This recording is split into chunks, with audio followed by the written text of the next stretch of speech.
तो जो प्रत्यक्ष प्रमाण है उसके दो टाइप है, निर्विकल्प सविकल्प। निर्विकल्प में क्या होता है, हमको पूरी तरह से पता नहीं चल पाता उस चीज का, हमको वस्तु का कंप्लीट ज्ञान, कंप्लीट नॉलेज नहीं होता, उसका एक आभास मात्र होता है निर्विकल्प में।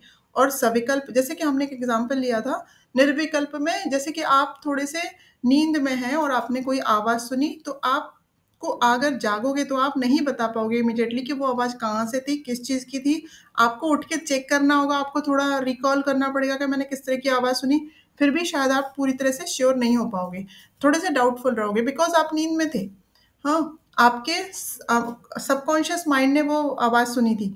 लेकिन निर्विकल्प, निर्विकल्प इन द सेंस आपको पूरी तरह से नहीं पता कि वो आवाज कहाँ से आ रही थी, किसकी आवाज थी। बट सविकल्प में इसका टोटली अपोजिट होता है, वहां हमको पूरी तरह से पता होता है। जैसे कि आप अभी जिस अलर्ट पोजीशन में हैं, ऐसे ऐसे में अगर किसी की कोई आवाज या कोई वॉइस आती है आपके फैमिली मेंबर की या बाहर नेबर की, तो आप समझ जाओगे कि ये किसकी वॉइस है, कौन है। आप उस चीज को रिकॉग्नाइज कर पाओगे क्योंकि अभी आप अलर्ट हो। तो निर्विकल्प में पूरा ज्ञान नहीं होता, सविकल्प में वस्तु का पूर्ण तरह से ज्ञान होता है और केवल आभास नहीं होता, पूरी तरह से उसका ज्ञान होता है। तो ये दो टाइप के हुए, ठीक है। अब जो सविकल्प था, सविकल्प जो था उसके फिर दो टाइप है, लौकिक अलौकिक। सविकल्प जो है, सविकल्प के फिर दो टाइप है, लौकिक एंड अलौकिक। लौकिक प्रत्यक्ष, अलौकिक प्रत्यक्ष। तो लौकिक में एक सामान्य लक्षण, ज्ञान लक्षण, योगज, ये तीन बताए थे। और अलौकिक में मतलब ये एक्स्ट्रा एक्स्ट्रा ऑर्डिनरी टाइप का परसेप्शन होता है, बताया था। अलौकिक मतलब एक्स्ट्रा ऑर्डिनरी और लौकिक मतलब ऑर्डिनरी परसेप्शन। वो फिर ऑर्डिनरी मतलब हमारी जो 5 सेंस ऑर्गन्स है, जो ऑर्डिनरी हमारे ऑर्गन्स है, सेंस ऑर्गन्स, उनके थ्रू जब हम किसी चीज को देखते हैं, समझते हैं, तो वो लौकिक हुआ। लेकिन अगर अलौकिक में कैसे होगा, आप देख रहे हो अपनी आंखों से, आपने आंखों से घास को देखा, तो आंखों से आप उसका कलर ही देख सकते हो ना, बट कलर देख सकते हो, उसका किसी चीज का साइज, लेंथ, ये सब चीजें आंखों से देख सकते हो। बट क्या वो घास सॉफ्ट है, वो घास ठंडी है, ये चीज आप आंखों से देख सकते हो क्या? नहीं। बट कई बार हम उसको देख के अंदाजा लगा लेते हैं। अंदाजा मतलब हमका हमारे एक्सपीरियंस से हमको पता होता है। जैसे आप सब्जियों को देख के ही बता देते हो ना, सब्जी फ्रेश है, सब्जी खराब हो चुकी है। मार्केट में जाओगे, आप देख के दोनों को डिफरेंशिएट कर सकते हो, ये सब्जी एकदम फ्रेश है और ये पूरी खराब हो चुकी है, इसको हमको नहीं खरीदना है। जबकि आपने उसको यूज नहीं किया, टच भी नहीं किया, केवल आंखों से आपने बता दिया कि ये पूरी तरह से फ्रेश है। ऐसे ही घास को देख के अगर हमने मुलायम भी बता दिया और हमने वो बर्फ की तरह ठंडी भी है ये भी बता दिया, तो ये एक एक्स्ट्रा ऑर्डिनरी टाइप का परसेप्शन हुआ। तो ये तीन टाइप के हुए थे फिर, ठीक है। तो ज्ञान लक्षण, सामान्य लक्षण और योगज, ये बताए थे। ज्ञान लक्षण में एक इंद्रिय के कार्य को दूसरी इंद्रिय करने लगे तो ज्ञान लक्षण कहलाता है। जैसे कि आंखों से हरी घास को देखा और मुलायम और बर्फ की तरह ठंडी बता दिया, तो ये हुआ ज्ञान लक्षण। सामान्य लक्षण में किसी वस्तु या व्यक्ति को देख के उसकी जाति बता देना। जैसे कि हमने किसी मनुष्य को देखा तो उसकी जाति बता सकते हैं कि वो मनुष्यत्व है उसमें, है ना। एनिमल्स को देख के हम बता देंगे ये तो एनिमल माने मनुष्य की जाति का तो नहीं है ना, तो हम उसकी जाति का बता देना, वो एक सामान्य लक्षण प्रत्यक्ष। तीसरा था योगज। जैसे कि हम किसी ऑर्डिनरी चीज को देख रहे हैं, अभी समझिए आप अपने अपने लैपटॉप या मोबाइल को देख रहे हो, ठीक है। आपने देखा और आप समझ गए ये चीज है, आपके सामने नोटबुक, पेन, पेंसिल जो भी है आप उसको देख रहे हो। बट कोई ऐसी चीज यहाँ से कई किलोमीटर दूर हो और आप यहाँ से बैठ के उसके बारे में देख के बताओ कि वो चीज वहां रखी हुई है, ये हमारे लिए पॉसिबल नहीं है। बिकॉज साधारण मनुष्य की जो इंद्रियों की शक्तियां हैं वो लिमिटेड है, हमारी इंद्रियां वहीं तक देख सकती है, उनकी लिमिटेशंस है, ठीक है। तो अगर कोई इस तरह का ज्ञान भी कर लेता है उसको बोलते हैं योगज। और योगज इसलिए बोला गया बिकॉज वो योगी का ही काम है, योगी ही कर सकता है, जो साधना करता है, जिसको सिद्धियां मिली हुई हैं वही कर सकता है। इसलिए इस तरह के प्रमाण किसी अन्य साधन की आवश्यकता नहीं है। प्रत्यक्ष की प्रमाण मतलब प्रत्यक्ष प्रमाण को इतने टाइप से, और प्रत्यक्ष प्रमाण को सबसे ज्यादा इंपॉर्टेंट इसलिए माना जाता है बिकॉज वो खुद की आंखों से देखा हुआ प्रमाण है, उसको आप कभी भी कहीं पे भी प्रूव कर सकते हो। तो इसलिए ये सबसे इम्पोर्टेंट है और इसको किसी और दूसरे प्रमाण की आवश्यकता नहीं है। यहाँ पे हमारा प्रत्यक्ष प्रमाण हुआ, उसके बाद ठीक है। सामान्य लक्षण में हमने बताया था कि उसकी जाति का बता देना, किसी वस्तु या व्यक्ति को देखकर जाति का बता देना। जैसे कि वस्तु है, आपने बर्तन देखा, यूटेंसिल, ठीक है? तो आपको पता चल गया ना कि ये किस जाति में, मतलब ये यूटेंसिल में का एक टाइप है, ठीक है? फूड आइटम देखा, तो आपने बता दिया कि ये फूड आइटम जो कैटेगरी है, उसका एक फूड है। उसकी जाति का बताना मतलब उसका सामान्य लक्षण प्रत्यक्ष। मनुष्य को अब उसको रखा गया है अलग। हाँ, इसमें कुछ एग्ज़ाम्पल देके बाद में समझ सकते हैं और थोड़ा डिटेल में जाना पड़ेगा उसके लिए, क्योंकि जितने एग्ज़ाम्पल्स हमको मिले हैं उसके अकॉर्डिंग इतना ही है, ठीक है? अगर उसको और डिटेल में हमको समझना है तो हम उसको एक नेक्स्ट क्लास में उसको समझ सकते हैं, ठीक है ना? ठीक, तो उसके बाद हुआ योगज, उसके बाद आया, अब हम नेक्स्ट प्रमाण पे जाएँगे, अनुमान प्रमाण। अनुमान प्रमाण, इन्फेरेंस मतलब कि अ, अनुमान लगाना किसी चीज़ का, इनमें से हमारा सेकंड अनुमान लगा के किसी चीज़ का पता लगाना। तो अनुमान वर्ड का मीनिंग क्या है? अनु मीन्स पश्चात, ये भी हो गया था कल वैसे।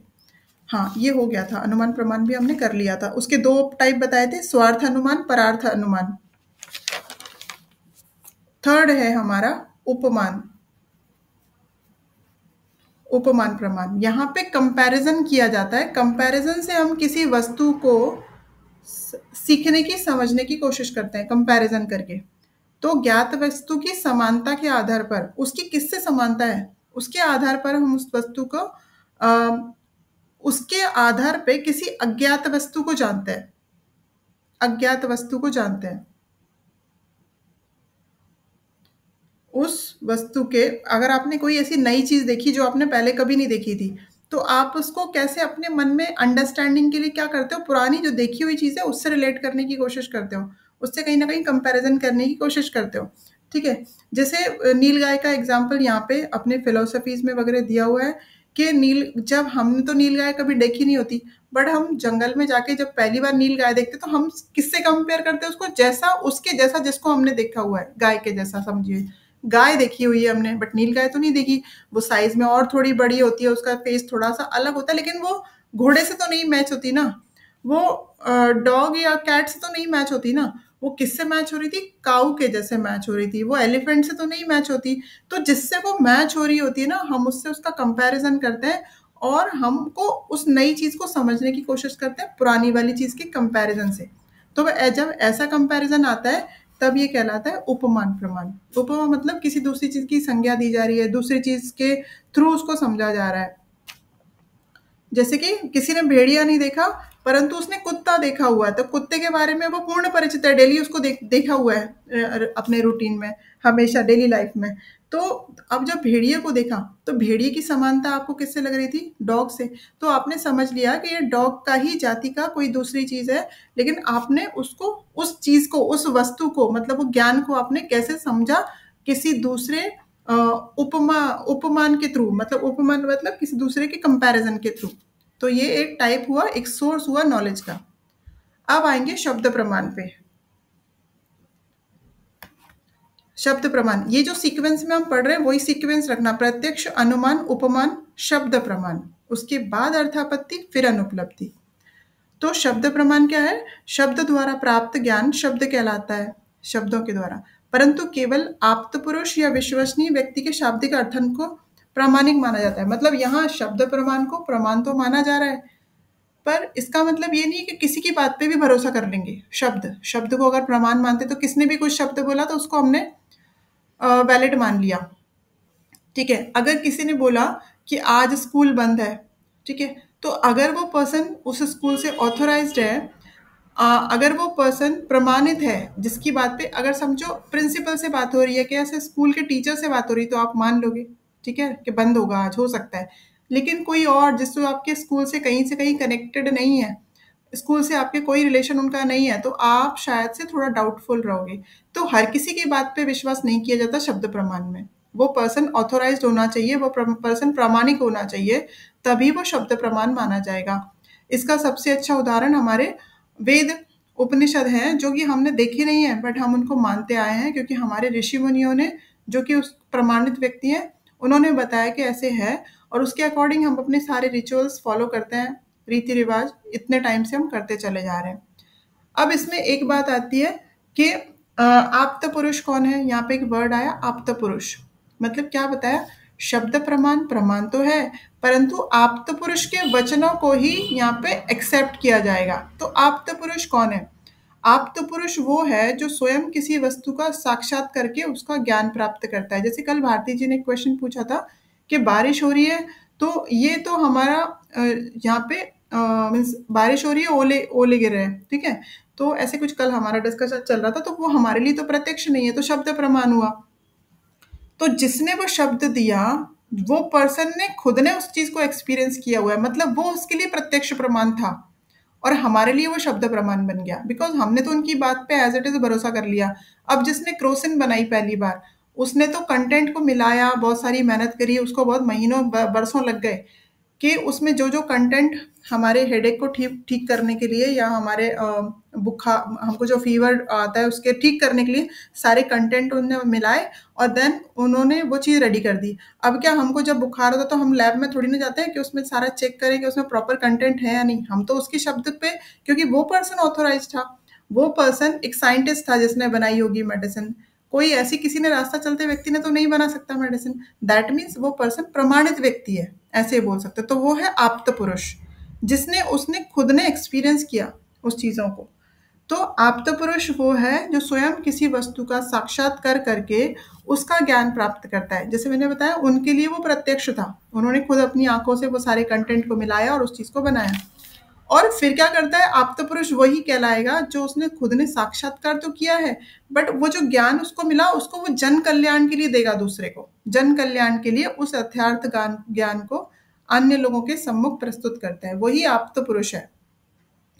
आप्त वर्ड का मीनिंग क्या है? स्वयं के द्वारा प्राप्त ज्ञान। आपती, आपती मतलब जो हम स्वयं से कुछ अचीव करते हैं, कोई ज्ञान। जैसे मैंने सेल्फ स्टडी करके कुछ नई चीजें पता लगाई, वेद उपनिषद पढ़े, मैंने काफी सारे फिलोसफीज पढ़े, मैंने काफी सारे योगा के आसनों को ध्यान से पढ़ा, तो मुझे कुछ नई बात पता चली कि ये डिसीज पे ये आसन बहुत अच्छा काम करेगा। तो मैंने खुद से उसको एक्सपीरियंस किया, और जन कल्याण के लिए मैंने आप लोग को बता दिया। अब मेरी बात पे सारे भरोसा कर रहे हैं। जैसे कि हम अयंगर जी को ले लीजिए, अयंगर जी ने इतने न्यू न्यू टेक्निक बताए विथ प्रॉप्स, मतलब अगर कोई किसी को कोई डिसीज है, फिर भी वो उस आसन को कर सकता है। उसको बैक पेन है तो प्रॉप्स के साथ कर सकता है। तो हम तो अब उनको अयंगर योगा करके वो फेमस हो गए, अयंगर योगा, क्योंकि उन्होंने बताया कि इस आसन को इस तरीके से भी किया जा सकता है, इसको आसन को इस वेरिएशन के साथ भी किया जा सकता है, अगर किसी को कोई प्रॉब्लम है तो। अगर वो पूरी तरह से रिजिड है बॉडी, अगर वो बिल्कुल उनकी फ्लेक्सिबिलिटी नहीं है, बट हर कोई हर आसन का बेनिफिट ले सकता है प्रॉप्स के साथ। तो अब वो हो गए हमारे लिए आप्त पुरुष। क्यों? क्योंकि उन्होंने उन सब चीज़ों को खुद से एक्सपीरियंस किया। अब हम बार बार वो टेक्निक को टेस्ट करने नहीं जा रहे कि इस आसन से ये बेनिफिट होगा क्या, हम डाउटफुल नहीं है, हम श्योर हैं कि इस पे रिसर्चेस हो चुके हैं। अब हम इस आसन को किसी उस पेशेंट को दे सकते हैं। अब हम यहाँ पे एक अच्छा एग्जांपल लेते हैं, जैसे कि हम बताते हैं मंडूकासन में बहुत ज़्यादा अच्छा बेनिफिट होता है। किसके लिए होता है बताइए? मंडूकासन किन को ज़्यादा बेनिफिशियल होता है? हाँ, शुगर के लिए, क्योंकि वो पैनक्रियाज को कॉम्प्रेस करता है, उस पे एक्टिवेट करता है, ठीक है, पैनक्रियाज को। तो और हमारे सारे जितने भी एब्डोमिनल ऑर्गन है उन पे एक स्टिमुलेशन क्रिएट करता है। तो हमारे, तो हमने एक बार, हमको ये चीज़ पता चल गई, तो हम क्या रिसर्चेस कर रहे हैं क्या खुद से इस पे? हमको पता चल गया, हम अपने स्टूडेंट को दे रहे हैं, करिए आप, करवा रहे हैं, इंटरवेंशंस दे रहे हैं, बड़े-बड़े रिसर्चेस उस पे हो रहे हैं कि 15 दिन, 2 महीने, 3 महीने हमने मंडूकासन करवाया, देन अनुलोम-विलोम पे रिसर्चेस हो चुके। तो जिन्होंने किए हैं वो आप्त पुरुष हैं। अब हम उन पे डाउट नहीं कर रहे हैं, हम उनकी बात को एज़ इट इज़ मान रहे हैं, ये हुआ शब्द प्रमाण, ठीक है? इसलिए शब्द प्रमाण को भी बहुत ज़्यादा इम्पोर्टेंस दिया जाता है, क्योंकि वो आप्त पुरुषों का वचन है। आप्त पुरुषों ने उसको प्रमाणित कर दिया सब लोगों के लिए। क्यों किया? उन्होंने जन कल्याण के लिए किया ना। जैसे कि अयंगर जी ने जो योग के टाइप दिए हमको, योगा आसनों के लिए जो टाइप्स उन्होंने दिए, वो जन कल्याण के लिए किया ना, कि लोगों का फायदा हो सके, वो तो चले गए। तो इस तरह से जन कल्याण के लिए यूज किया जाता है उन शब्द प्रमाणों को। तो आप्त पुरुषों का ज्ञान का सही अर्थ। हाँ, इसमें एक इम्पॉर्टेंट बात यह है कि आप्तपुरुष ने जिस इंटेंशन से वो चीज़ दी है, आपको उसका इंटेंशन समझ में आना चाहिए कि वेदों में, मैं आपको बताती हूँ कि क्या मीनिंग है इस बात का, कि वेदों में बहुत सारा कुछ लिखा हुआ है, ठीक है? अब सब संस्कृत में लिखा हुआ है, ठीक है? अगर हमने प्रॉपर नहीं पढ़ा, हमने उसका कुछ गलत मीनिंग निकाला, तो शब्द प्रमाण प्रमाण नहीं रहेगा। हमको उसका प्रॉपर मीनिंग पता होना चाहिए, तभी वो प्रमाण है। अगर हमने उनकी बात का कुछ अर्थ का अनर्थ कर दिया, थोड़ा भी रॉन्ग हो गया, तो वो शब्द प्रमाण नहीं रहेगा और उससे कुछ मतलब कुछ फिर वो जो जिस इंटेंशन से उस पर्सन ने वो चीज़ दी थी, वो हम तक नहीं पहुंचेगा ना, कुछ तो उसमें मैनिपुलेशन हो गया समझिए। तो एज इट इज जाना चाहिए शब्द प्रमाण, उसमें कोई चेंजेस नहीं होने चाहिए, तो ही वो शब्द प्रमाण है, ठीक है? तो शाब्दिक ज्ञान या शब्द प्रमाण की उत्पत्ति निम्न बातों पर निर्भर करती है, मतलब डिपेंड किन बातों पे होता है कि शाब्दिक कथन, ये शब्द प्रमाण जो वो आप्त वचन है, इसे किसी विश्वसनीय व्यक्ति जो रिलायबल पर्सन है उसी का होना चाहिए। पहली बात, शब्द प्रमाण के कुछ उन बातों पे डिपेंड करता है वो, मतलब आपको किसी ने कुछ बोल दिया वो शब्द प्रमाण हो गया, ऐसे नहीं होता है। वो पर्सन ऑथोराइज होना चाहिए, वो पर्सन रिलायबल होना चाहिए। तो पहला क्या है, शब्द प्रमाण किसी रिलायबल पर्सन का कथन होना चाहिए। दूसरा, शब्द प्रमाण आप्त पुरुष द्वारा किसी दूसरे के सामने रखा जाना चाहिए, दूसरों के सामने।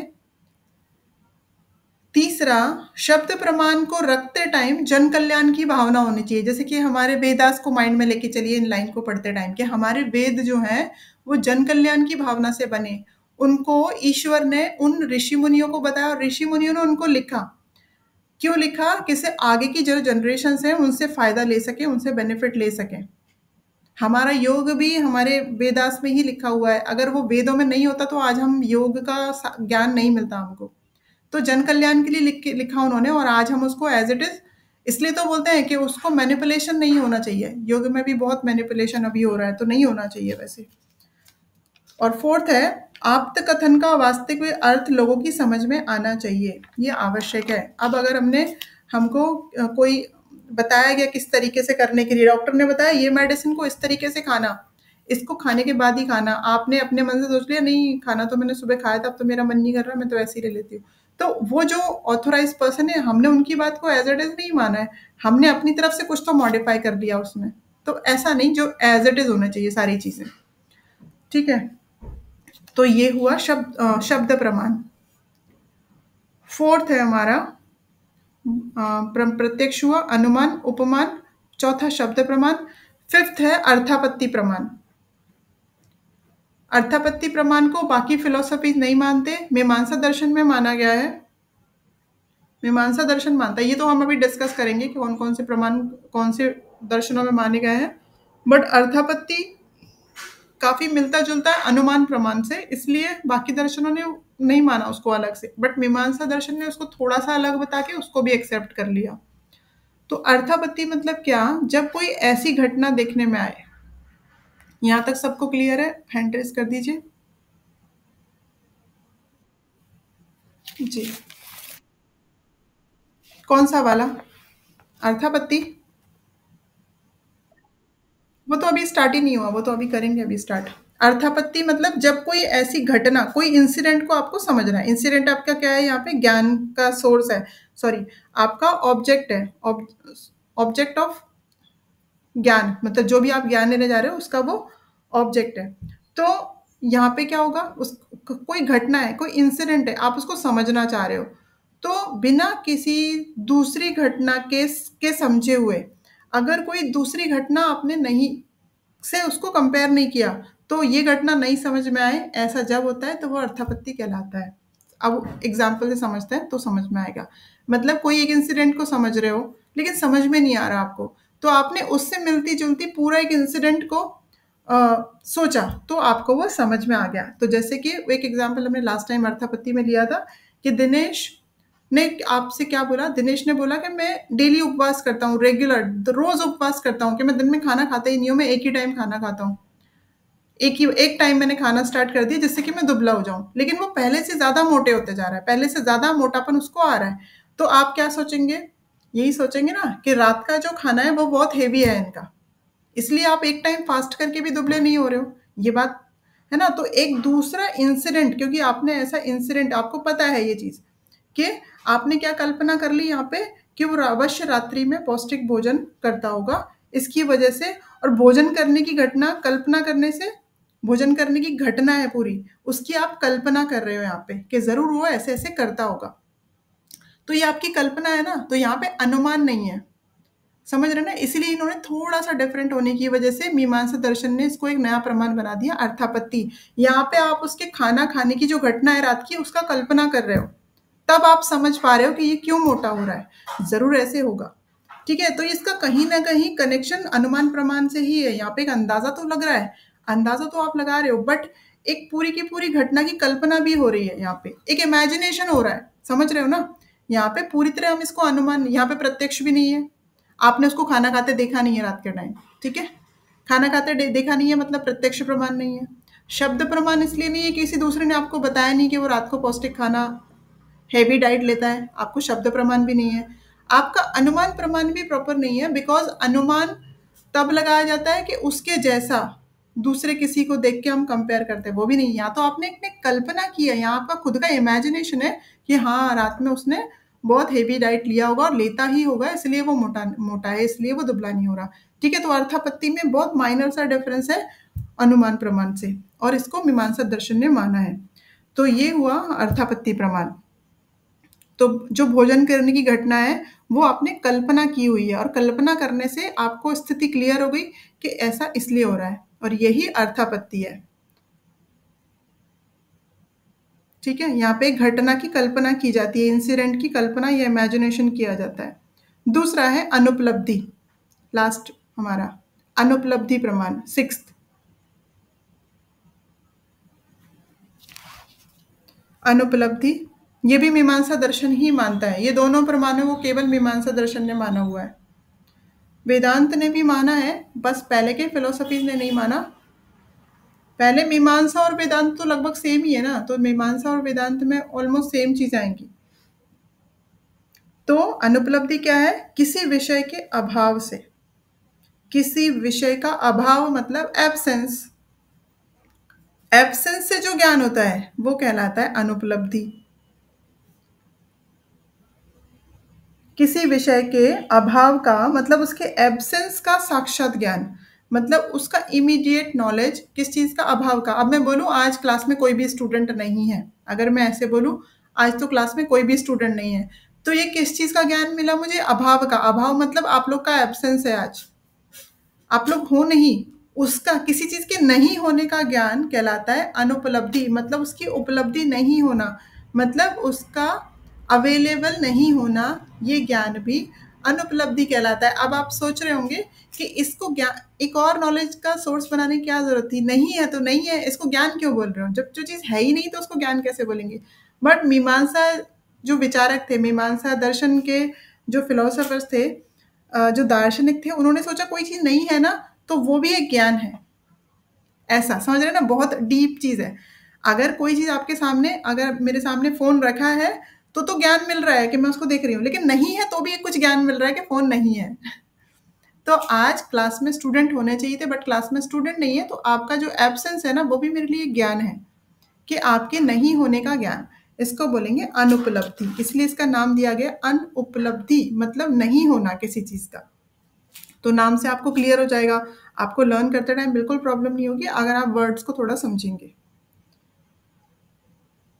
उदाहरण जैसे मैंने बताया कि कक्षा में विद्यार्थी नहीं है, तो विद्यार्थियों के अभाव का ज्ञान हमें अनुपलब्धि प्रमाण के द्वारा ही हो पाता है, और किसी प्रमाण के द्वारा नहीं हो सकता। ये प्रत्यक्ष नहीं है। प्रत्यक्ष में तो जो चीज़ दिख रही है उसी को प्रत्यक्ष कर सकते हो, है ही नहीं तो कैसे प्रत्यक्ष करेंगे? ठीक है ना। अब आएगी बात कि कौन सी फिलोसफी ने, कौन से दर्शन ने किस प्रमाण को माना है। ठीक है, ये मैंने चार्ट बनाया, आप एक बार टैली कर लीजिएगा। टैली करना आप इसी बुक से, जो बुक है ना वो अच्छी बुक है, वहाँ पे मिल जाएगा। तो सबसे पहले हम मेन मेन को डिस्कस, इसमें तो काफ़ी सारे एक्स्ट्रा भी दिए हुए हैं, मैं ऐसे जस्ट हम डिस्कस करते हैं। पहला, चारवाक फिलोसफी एक ही प्रमाण को मानती है, ओनली प्रत्यक्ष, उसके अलावा उसने किसी प्रमाण को नहीं माना। उनके अकॉर्डिंग जो दिखता है वही सच है, जो नहीं दिखता अंदाज़ा लगाना मिथ्या है। अंदाज़ा तो आप ईश्वर का भी लगा लेते हो कि ईश्वर को किसी ने देखा नहीं है, भगवान को किसी ने नहीं देखा आज तक, लेकिन सब ईश्वर को मानते हैं। तो चारवाक फिलोसफी का बोलना था कि जो चीज़ दिखती नहीं है वो सच नहीं हो सकती। तो उन्होंने इन सारे 6 प्रमाणों में से केवल एक को, प्रत्यक्ष प्रमाण को सच माना। और उनकी पूरी फिलोसफी इसी वजह से मटेरियलिस्टिक है, क्योंकि उन्होंने कोई अनुमान, कोई अर्थापत्ति, कोई अनुपलब्धि कुछ नहीं माना, ठीक है? ना ही ईश्वर को माना, ना ही मोक्ष को माना, ना स्वर्ग नर्क। ना स्वर्ग नर्क भी हमने देखे नहीं है। मोक्ष भी हमको नहीं पता कि मिलता है क्या, अगला जन्म हो जाएगा तो हमको कहाँ पता चलता है कि ये हमारा ही दूसरा बर्थ है? पता चलता है किसी को? हम मानते हैं भारतीय दर्शन में कि पुनर्जन्म होता है। क्यों होता है पुनर्जन्म? इसलिए कि हमारे इस जन्म में मैंने अगर कोई अशुभ कर्म किए हैं, तो वो सेटल करने के लिए मुझे दूसरा जन्म लेना पड़ेगा। ऐसे आपने सुना होगा, पहले के लोग बोलते थे किसी का 1 रुपीस भी मत रखो, उसको इमीडिएटली वापस कर दो। ऐसे बहुत प्रिंसिपल वाले होते थे, वो कहते थे किसी का 1 रुपया, उसका उनका रीज़न वही होता था, इंटेंशन वही होता था कि अगर आपने किसी का 1 रुपया रखा तो वो कर्म क्रिएट हो गया, एक कर्मा क्रिएट हो गया, और वो बैलेंस रहेगा जब तक आप उसका वो 1 रुपया दे नहीं दोगे वापस, आपको जन्म लेते रहना पड़ेगा। इसलिए बोलते हैं कि कर्म उसको सेटल होना बहुत ज़रूरी है। तो अब समझिए, इतनी जा सारी जो चीज़ें हैं, उनको ये माना जाता है कि हमको पुनर्जन्म होगा तभी तो हम को भुगतने के लिए आएँगे। लेकिन हमने देखा नहीं है, हमको क्या पता ये मेरा कौन-सा जन्म है, या मैंने मेरे प्रीवियस जो मेरा बर्थ था उसमें मैंने क्या कर्म किए हुए हैं। तो चार्वाक फिलॉसफी का कहना था जिस चीज़ को देखा ही नहीं है उसको मत मानो। तो ना उन्होंने पुनर्जन्म माना, ना उन्होंने मोक्ष माना, मर गए तो मोक्ष मिल गया। ठीक है? तो चार्वाक फिलॉसफी केवल एक प्रत्यक्ष प्रमाण को मानती है। बौद्ध फिलॉसफी 2 प्रमाणों को मानती है, प्रत्यक्ष और अनुमान। देखिए, इसमें भी आपको आगे जाके और डिटेल में छोटे-छोटे कुछ और नाम भी मिल सकते हैं, बट मेनली लिख रहे हैं हम। बौद्ध फिलॉसफी, बुद्ध दर्शन केवल 2 प्रमाणों को मानता है, प्रत्यक्ष और अनुमान प्रमाण। तीसरा जो हमारी जैन दर्शन है, वो 3 प्रमाणों को मानता है, प्रत्यक्ष, अनुमान, शब्द प्रमाण। प्रत्यक्ष, अनुमान, शब्द प्रमाण।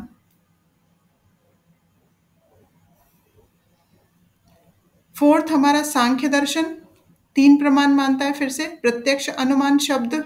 ये तीनों मेन है, ये हर फिलोसफी में, मोस्ट ऑफ द फिलोसफीज इन सभी को मानते हैं।